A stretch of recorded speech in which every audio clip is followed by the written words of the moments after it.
નમસ્કાર દર્શક મિત્રો, નિર્માણ ન્યૂઝના ખાસ કાર્યક્રમ શેર બજારના ધબકારામાં આપનું સ્વાગત છે. દર્શક મિત્રો, આપ જાણો છો કે શેર બજારના ધબકારા કાર્યક્રમ હોય એટલે શેર બજારની જ આ કાર્યક્રમમાં ચર્ચા થતી હોય છે. દર્શક મિત્રોના ફોન કોલ્સ તો લેવામાં આવતા હોય છે અને અગત્યના લેવલ હોય, અગત્યના ઇન્સ્ટ્રુમેન્ટ હોય, એની ચર્ચા થતી હોય છે. કયા ઇન્સ્ટ્રુમેન્ટમાં ઇન્વેસ્ટ કરવાની જરૂર છે, કયા ઇન્સ્ટ્રુમેન્ટને વેચી દેવાની જરૂર છે, અગત્યના લેવલ શું છે, માર્કેટના ઉતાર ચઢાવ કેવા પ્રકારના જોવા મળી રહ્યા છે, માર્કેટની સ્થિતિ શું છે, એની ચર્ચા કરતા હોય છે. એને ચર્ચા કરવા માટે શેર માર્કેટ એક્સપર્ટ હરીશભાઈ મોતિયાની જોડાયા છે. હરીશભાઈ, આપનું સ્વાગત છે. મોર્નિંગ અને નમસ્કાર દર્શક. હરીશભાઈ, માર્કેટમાં અત્યારે કેવા પ્રકારની પરિસ્થિતિનું નિર્માણ થયું છે ને કેવા પ્રકારનો માહોલ છે માર્કેટમાં, આપ શું માનો છો? જો માર્કેટ તો ઓલરેડી એક કરેક્શન આપણે એક્સપેક્ટ કરતા હતા અને એક્ઝેક્ટલી કરેક્શન થયું છે. માર્કેટે આપણને સંકેત પણ આપ્યો 16મી તારીખે 2:15 વાગ્યા પછીની કેન્ડલમાં, એટલે 2:15 વાગ્યા સુધી ઇટ વોઝ સ્ટેબલ, બટ 2:15 પછી ચાર્ટમાં સિગ્નલ પણ આવી ગયું કે માર્કેટ ક્યાંક એક મંદીના મૂડમાં છે, બટ સાથે સાથે ઇનડિસિસિવ કેન્ડલ બની હતી. તો it was not that aggressive signal કે ના શ્યોર શોર્ટ આપણે કહીએ ને ભાઈ 100% અમુક ટાઈમે તમને કેચ થઈ જાય છે કે ભાઈ યસ ગો એન્ડ શોર્ટ. તો આપણે નેકેડ શોર્ટ કરતા હોઈએ છીએ કે નેકેડ પ્રોફિટ બુક કરી દેતા હોઈએ છીએ. બટ સિગ્નલ 16મી તારીખે to be very frank enough આપણને મિક્સ સિગ્નલ મળ્યો હતો. તો એવા મિક્સ સિગ્નલમાં what you have to do or what one has to do is just go and buy a put. Right, આપણે સિમ્પલ કે ભાઈ પુટમાં આપણને ખબર છે ભાઈ કે નુકસાન થશે તો ભાઈ લિમિટેડ નુકસાન છે અને પ્રોફિટ અનલિમિટેડ છે, તો એ આપણને ખ્યાલ હતો. તો it was always advisable to go and buy a put on 16th of January after 2:15 PM, એટલે લાસ્ટ અવરમાં આપણે પુટનો જ ડિસિઝન લેવાય. અને એના પછી અને put if I could remember or just check it out કે પુટના રેટ શું હતા, તો એ વખતે પુટના જે લાસ્ટ અવરમાં જે રેટ હતા that was between 152 to 178, એટલે 152 થી 178 કે 180 ગણીએ તો 152 નિફ્ટીમાં okay bit high, so not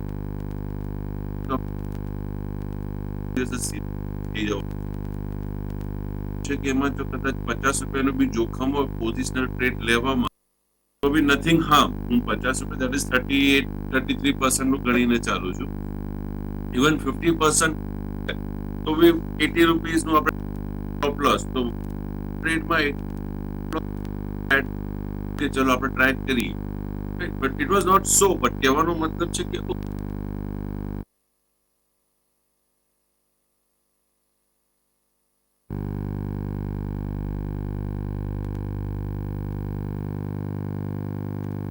up to 705 and the time you covered it was 5152.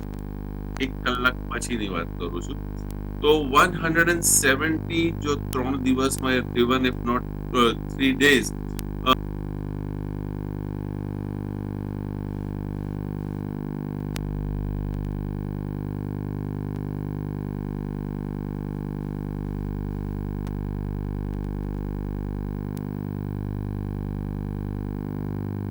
તમારા થઈ ગયા છે. Bad day. હું એમ નથી કહેતો કે we are out of the woods કે ભાઈ મંદી પતી ગઈ છે હવે ચલો તેજી કરો, બટ ગઈકાલે આપણને સિગ્નલ જે પ્રમાણમાં જોવા મળ્યા તો દેટ વોઝ સિમ્પલ કે ભાઈ આ પહેલા કલાકનો જે હાઈ જો વર્ષો દેખીતી વસ્તુ છે મંદી કરી હતી, જે પુટ આપે લીધો તો એ પુટમાં તમારે એક્ઝિટ થવાની જરૂર છે. And you got minimum return with conservative એટલે હું એકદમ બોટમ નથી ગણતો જે બીજા બધા ગણતા હોય છે, હું ક્લોઝિંગ બેઝ ઉપર ગણતો છું. તો ઓન એન એવરેજ ક્લોઝિંગ બેઝની આસપાસમાં બી આપણે જો પોઝિશન બનાવી હોય અને હું જ્યારે તમે કરો છો તો ફર્સ્ટ અવરની કેન્ડલ સાઈડમાં મૂકીને સેકન્ડ અવરની કેન્ડલમાં પણ હું ક્લોઝિંગ લઉં છું. તો that is too much. Basically opening લેવાય બટ કે હું ક્લોઝિંગ લઉં છું, મીન્સ ધ નિયરેસ્ટ બોટમ. કહેવાનો મતલબ છે કે મિનિમમ રિટર્ન તમને મળ્યું છે. હવે સવાલ છે કે ટ્રેડર કામ ટ્રેડર્સ, આપણા દર્શક મિત્રોને ખાસ કરીને, હું બીજા ટ્રેડર્સની વાત નથી કરતો, પછી એ દર્શક મિત્રો આપણા કે જેમને આ વર્ષની શરૂઆતથી જ આપણા કાર્યક્રમો બધા જોયા છે, તે અહીંયા ચર્ચા કરી છે, અને એ બધા ઇન્સ્ટ્રુમેન્ટ ક્યાંક લેવલ્સ બી તમને મળ્યા છે, અને આપને ટ્રેડિંગ કરવાની બી સ્ટાઇલ આપને મળી ગઈ. એક્ઝામ્પલ આપણે શરૂઆત કરીએ તો સૌથી પહેલા ઇન્સ્ટ્રુમેન્ટ હું લઉં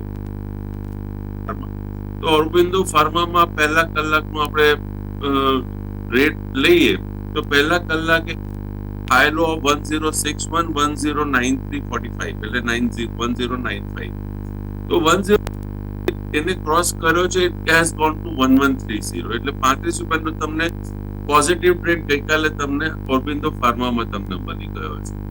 Another instrument which I have discussed over here, that is HCL Tech. The HCL Tech, okay, it is silent. ત્યાંનો ત્યાં જોવા નથી મળ્યા, સિગ્નલ બી નથી મળ્યા, અને મૂવમેન્ટ બી જોવા નથી મળ્યું. તો HCL Tech was not a trade to be traded. HDFC AMC માં પહેલા કલાકનો હાઈ જે હતો that was 3350 to 3416. Now just imagine કે ભાઈ 60-70 રૂપિયા તમને આવા ટ્રેડમાં તમને જોવા મળી જાય છે. Yes, we had discussed even IRCTC also. IRCTC માં કોઈ ટ્રેડ મળ્યો, ઇન્ડસઇન્ડ બેંકમાં નેગેટિવ ટ્રેડ જોવા મળ્યો છે. Okay, they are also you created well. હું બહુ ડિસ્કસ ટાઈમ નહીં આપું આમાં. રિલાયન્સ અગેન સાઇડ લાઇન, આજે રિલાયન્સમાં શું આવે છે, રાઈટ? તો કહેવાનો મતલબ છે કે જે ઇન્સ્ટ્રુમેન્ટ ડિસ્કસ કર્યા છે એમાં તમને 3 ઇન્સ્ટ્રુમેન્ટમાં તો સરસ મજાનું રિટર્ન તમને ગઈકાલે જોવા મળી ગયું છે. તો what I mean to say કે આપને મેં જે વોચ લિસ્ટ ઉપર ઇન્સ્ટ્રુમેન્ટ્સ આપ્યા છે, તમે ઇન્સ્ટ્રુમેન્ટમાં ધ્યાન આપો અને એ ઇન્સ્ટ્રુમેન્ટમાં આપ સ્ટ્રેટેજી જે છે 1 અવરની ફોલો કરશો તો આઈ એમ શ્યોર કે આપને રિટર્ન એક સારું રિટર્ન જોવા મળશે. ઇવન રિલાયન્સમાં બી આપણે વાત કરીએ તો રિલાયન્સ આપ જુઓ તો 2612 was my level, right? But જે આપણો બ્રેકઆઉટ લેવલ હતો that was 2612, એન્ડ એના પછી Reliance has gone to 2612, that is 180 points, not a bad. પણ હવે એને કઈ રીતના ટ્રેડ કરવાનું છે, તો whether we have to exit તો ના, હજી એમાં એક્ઝિટ કે પ્રોફિટ બુકિંગના સંકેત આપણને નથી મળ્યા. હા, હેજિંગના સંકેત મળી ગયા હતા, જે પરમ દિવસે આપણે 16 તારીખની ચર્ચા કરીએ છીએ, તો 16 તારીખે એમાં હેજિંગના સંકેત જોવા મળી. તો ત્યાં તમે પુટ લીધું હશે, અને પુટ લઈને ગઈકાલે again it to the support level, it did not break the first hour low, અને આજે રિઝલ્ટ છે એટલે દેખીતી વસ્તુ છે, will cut down that put, but we are still holding the Reliance long. તો હવે રિલાયન્સ લોંગ ક્યાં સુધી હોલ્ડ કરીએ છીએ, તો 2707 નો લો છે, તો આપણે બી ટિકિટ એઝ 2700 ઓનલી. તો 2700 ના સપોર્ટથી Reliance is still on hold. જે વ્યક્તિએ 2612 ની ઉપર એને બાય કરીને બેઠા હશે, તો વન્સ ઇફ ઇટ બ્રેક્સ 2700, એ વખતે સિચ્યુએશન જોઈને yes quite possible you may Hage it, તમે પુટ લઈ લો, ઓર એલ્સ તમે રિલાયન્સમાં એક્ઝિટ થઈ જાઓ, weight for the next level or next breakout, અને ધેન કમ એન્ડ બાય. ઇન્સ્ટ્રુમેન્ટની જે ચર્ચા કરી છે આપણે, હવે એના ઉપર વધારે ચર્ચા નથી કરવી મારે. એન્ડ યુનિલીવર કે એના બી હું આપણે લેવલ આપવાનો પ્રયત્ન કરું, કેમ કે બધા ઇન્સ્ટ્રુમેન્ટ્સ છે. યુનિલીવરમાં I would say ગઈકાલનો high cross કરે છે, એના પર ટ્રેડ કરે છે. એના પહેલા વાત 560 નો લેવલ છે, તો 3500 એક કલાકની કેન્ડલ બની જાય એને બ્રેકઆઉટ આપે, નોટ 2560 ટ્રેડ કરે છે, અંદર પોઝિટિવ સિગ્નલ મળે છે. That positive signal will take it to yesterday's high, that is 2570. So 25670, this will be your resistance range, you can say so. જે સ્કાલ્પર્સ છે, જે ફાસ્ટ સ્માર્ટ ટ્રેડર્સ છે, જે લોકો સ્માર્ટ નીકળી શકતા હોય છે, for them this range but once it cross 2570 તો પછી એનો ટાર્ગેટ આવે છે 2587, 85 to 90. આ એનો લેવલ આવે છે. એના ઉપર જો ટકી જશે તો we can see some good move, and that move can take Hindustan to the level of 2586, 2590. Okay. Pachi, yes, it can higher note, but 2580 to 90 જો આપણે લેવલ ગણીએ તો that is very important resistance. એના ઉપર જ આગળની તેજી વિચારાય. Be cautious. Hindustan 2580 to 90 આના વચ્ચે જ ક્યાંક એક આપણને જોવા મળે છે. જી હરેશભાઈ, મહત્વની બાબત મારે એ પૂછવી છે, તમે જુઓ કે સેકન્ડરી માર્કેટ્સ મારફત ઇન્ફ્લોઝની પોઝિટિવ અસર ભારતીય શેર બજારમાં ક્યાંક ને ક્યાંક જોવા મળે તેવી અપેક્ષા જોવા મળી રહી છે ને અલગ અલગ જે નિષ્ણાંતો છે એવી અપેક્ષા વ્યક્ત કરી રહ્યા છે. શું માનો છો તમે? શું કહેવું છે આને લઈને? આપનો પ્રશ્ન ફરી રિપીટ કરશો? મને સમજાયું નહીં. એ માર્કેટ છે, સેકન્ડરી માર્કેટ મારફતે ઇન્ફ્લોઝની જે પોઝિટિવ અસર છે એ ભારતીય શેર બજારમાં જોવા મળે તેવી અપેક્ષાઓ નિષ્ણાતો વ્યક્ત કરી રહ્યા છે. તમારું શું કહેવું છે? સેકન્ડરી માર્કેટ એટલે આપણે જે માર્કેટનું ડિસ્કસ કરતા હોઈએ છીએ એ સેકન્ડરી માર્કેટ છે. અહીંયા ફંડ છે, ફંડ ઇન કન્ટિન્યુ છે. એફઆઈઆઈ બધા ઓવરઓલ જે લોકો ઇમર્જિંગ ડેડિકેટ કરે છે તો એમાં હાલના તબક્કે ભારતીય માર્કેટ આપણે ભારતીય માર્કેટ છે કે જે આપણે માર્કેટ ચર્ચા કરતા હોઈએ છીએ રોજ સવારે, એના ઉપર જ એમનું છે, એમનું એલોકેશન છે. એક ટાઈમે આપણે 15મો નંબર એ આજે 5મા નંબર સુધી આવી ગયો છે. Means it has increase and every possibility we can become on the top also. We are on the third. Top China છે, Taiwan છે. Taiwan ને yes we and about overcome it. મતલબ છે કે જો ફંડ આવશે તો દેખીતી વસ્તુ છે કે આપણે આગળ વધવાના છીએ. એન્ડ સી આમાં માર્કેટમાં કોઈ શેર ખરીદવાનો ફંડ આવે છે તો ફંડ થી જ લેવાય છે, તો દેખીતી વસ્તુ છે ફંડ બી આવશે તો માર્કેટ પણ આપનો વધવાનો છે. ને I never said term story કે ઇન્વેસ્ટર વર્ક કે this is a bad market, this is આ એકતા છે. બટ ક્યારે એ અગત્યની વસ્તુ છે તમે કયા ટાઈમના ઇન્વેસ્ટર છો. એમના એટલે આપનો શું છે, જો 5 વર્ષના ઇન્વેસ્ટર વર્ક છો તો ઓકે, વેટ એન્ડ હજી વાર છે કરેક્શન, હજી કરેક્શન દેખાય છે. બટ યસ, ગઈકાલે મેં આપને નિફ્ટીના અમુક લેવલ બી આપેલા હતા કે ભાઈ કે સુધી આવી શકે, 20,900 સુધી on the lower side, higher side હવે હાઈ ક્રોસ કરે તો we are further up move. એના વચ્ચે એક લેવલ હું ગઈકાલે આપને મારાથી રહી ગયું તો I am sorry for that, and that was 1,135.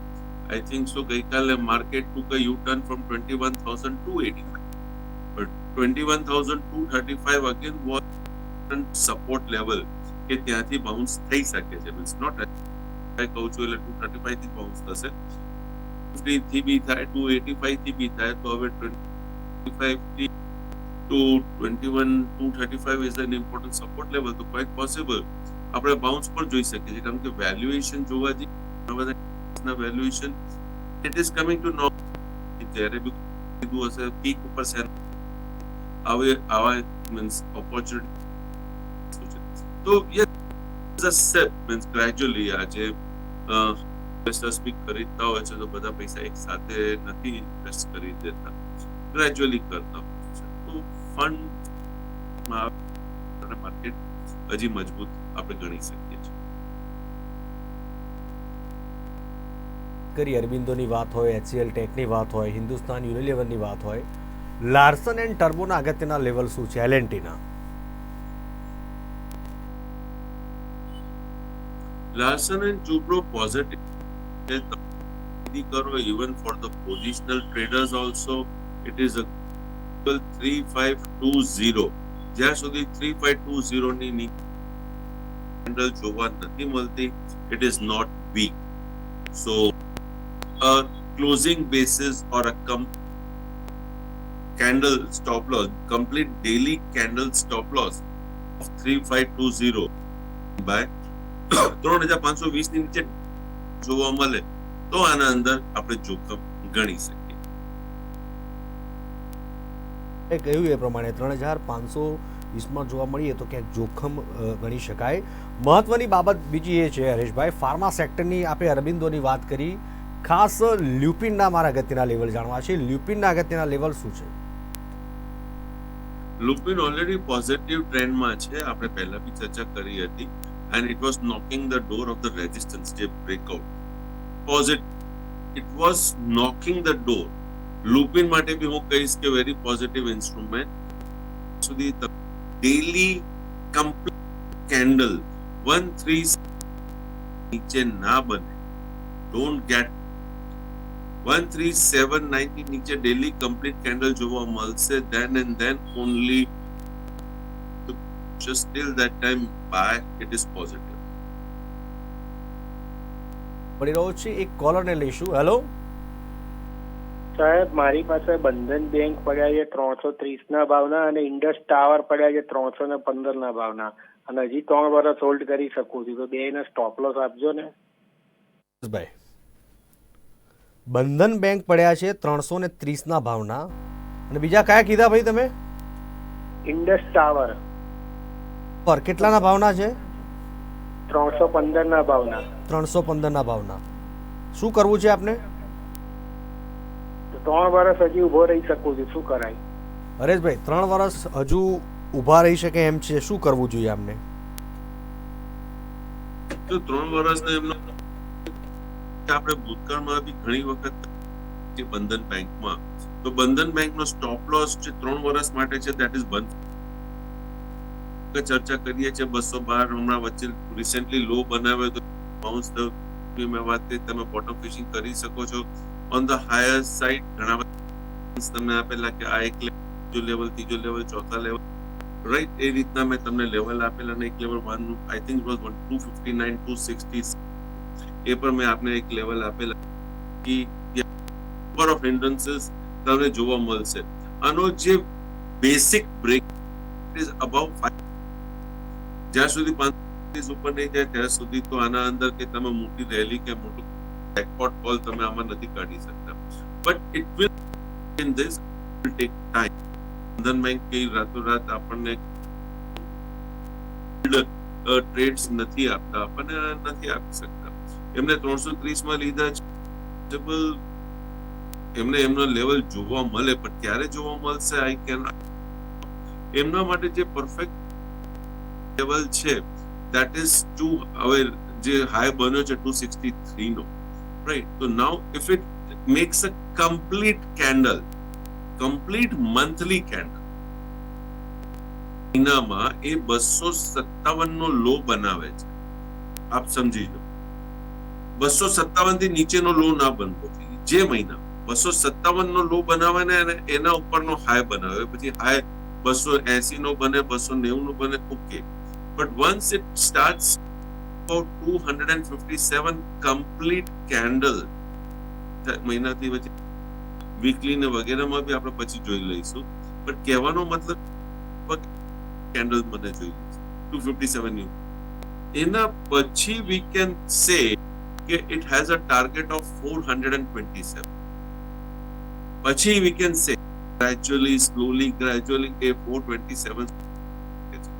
હાલના તબક્કે શું કરવાનું છે? તો હાલના તબક્કે તો તમે અત્યારે જોખમ નેગેટિવ 30 માં લઈને બેઠા છો, you are a long term investor, 3 વર્ષનું છે, તો એક્ઝેક્ટલી તમારે તો આના અંદર જો તમે આના અંદર કરી શકતા તો હેજિંગ, ફાઇનાન્શિયલ એડવાઇસ સલાહ લઈને આગળ, રાઈટ. આ રીતનું મીન્સ તમે મને પૂછો છો તો અહીંયા હું તમને એક કેઝ્યુઅલ વ્યૂ તમને અહીંયા આપી શકું છું, પણ આનું જો ડિટેલ વ્યૂ તમારે લેવી હોય તો સેબી જે એનાલિસ્ટ હોય છે કે એડવાઇઝર્સ છે લો અને આનું gradually be a smart trader into it. કેમ કે જો 200 થી આ વધીને 263 સુધી ગયો, રાઈટ, હવે 224 નો સપોર્ટ લીધો, 2 દિવસ થોડું બાઉન્સ આપણને જોવા મળે છે. તો હાલમાં that I can give you is 220-24. It is your support. A break થાય તો downwards. If it crosses 230-35, તો ચાન્સીસ છે 235-36 ક્રોસ કરે તો ચાન્સીસ છે કે મેં જે તમને લેવલ આપ્યા છે 257 વાળો, તો next month we may see that level. So can't say માર્કેટનું સિચ્યુએશન સી આપ જુઓ તો બધા જુઓ ડે ટુ ડે. તો 3-5 years માટે ઓકે, મને એમ બેસે છે કે ભાઈ હાલના તબક્કે it is on the doldrum side. બિલકુલ હરેશભાઈ, આઈસીઆઈસી બેંકના અગત્યના લેવલ શું છે?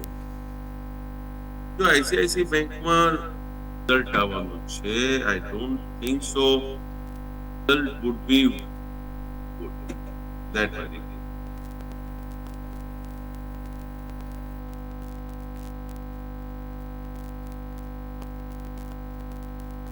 આ ચર્ચા હું ગયા ક્વાર્ટરમાં બી કરીને બેઠો હતો કે don't expect good result from the banks in this. Reason એક સિમ્પલ હતું, એક ટાઈમ હતો કે જ્યાં રેટ ઓફ ઇન્ટરેસ્ટ વોઝ લો, કાયમ એડવાન્સીસ ક્રેડિટ ના બધાને ખબર છે, બટ ડિપોઝિટ ઇન્ટરેસ્ટ રેટ ગયા ક્વાર્ટર સુધી લો હતો. ગયા ક્વાર્ટરમાં ઇટ રીચ ધ પીક, ટોપ ઉપર આવી ગયો. હવે જે નવા ડિપોઝિટ્સ તમે જે કરી રહ્યા એ નવા રેટ અને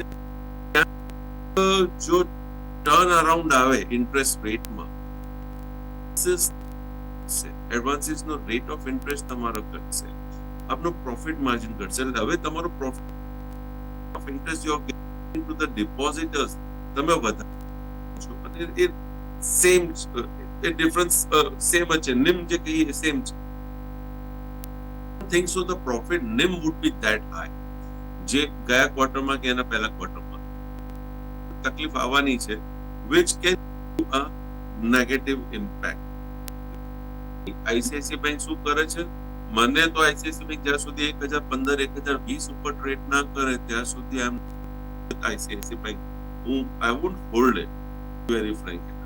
મારા માટે 1015-1020 આ અગત્યનો લેવલ છે. આના ઉપર ટ્રેડ કરે, બંધ કરે, કમ્પ્લીટ કેન્ડલ બનાવે તો જ હું આના અંદર કંઈક વિચારીશ. Otherwise looks like sell on rise. અગત્યનો લેવલ છે. હરેશભાઈ, જે બી ઇન્સ્ટ્રુમેન્ટમાં આપણે ચર્ચા કરી એમાં આપનું કોઈ પર્સનલ હોલ્ડિંગ ખરું કે કેમ? જે બી ઇન્સ્ટ્રુમેન્ટ વિશે ચર્ચા થઈ છે મારું હોલ્ડિંગ નથી. જે મિત્ર છે મારા ફેમિલી લોકો ટ્રેડિંગ ને ઇન્વેસ્ટમેન્ટ કરતા હોય છે, કારણ કે ફેમિલી છે તો આપણો ઇનડાયરેક્ટ ઇન્ટરેસ્ટ ત્યાં જોઈ શકે છે. શેર માર્કેટના કાર્યક્રમમાં આપ ઉપસ્થિત રહ્યા અને ખૂબ સરસ એવું માર્ગદર્શન આપ્યું. આપનો ખૂબ ખૂબ આભાર. તો દર્શક મિત્રો, શેરબજારના ધબકારા કાર્યક્રમમાં બસ આટલું જ. વધુ સમાચાર માટે આપ જોતા રહો નિર્માણ ન્યૂઝ. નમસ્કાર.